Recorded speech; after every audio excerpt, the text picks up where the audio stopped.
And basically, my husband lost his business.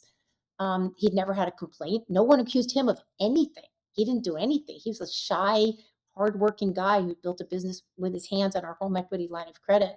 So yeah, my former husband actually had a coffee roasting business in Portland, Oregon, and had been around for 15 years. Uh, very successful, very beloved in the community. And in 2019, I met this woman, Leah McSweeney. So we decided to have this little video podcast. It was terribly produced. So we did that. We talked about due process. We talked about, like, listen, anybody who is arrested or accused of something, you have to do due process. And yes, sexual assault victims have been, for years, women have not gotten their due. You've got 10,000 rape kits waiting, and everybody's like, oh, how short was her skirt, which is crap. But also, you also have to say, like, well, if you accuse this guy of something, we gotta, like, you gotta bring it to court or something. And that just wasn't happening.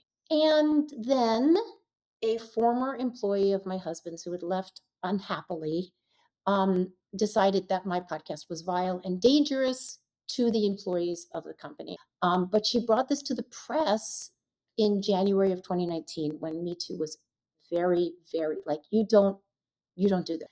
And because Portland is a very progressive city, it's a very young city, it caught fire. And the press kind of ate it up. Also, as I said, my husband was kind of well known. I was kind of well known at the time, and they had a field day, and it caught fire. And Yahoo News picked it up, and it just kept getting bigger and bigger. But people wanted to appear to be on the right side of Me Too. I don't even think people listened to the podcast. It wasn't really very anti-women at all. Um, we just wanted to stand up for due process. And yeah, everything sort of collapsed. So the issue was they really, really hurt my husband a lot. Really, really did some damage. And, to our lives. But they couldn't really do that much to me because I wrote nationally and I had a book out and I'm still working.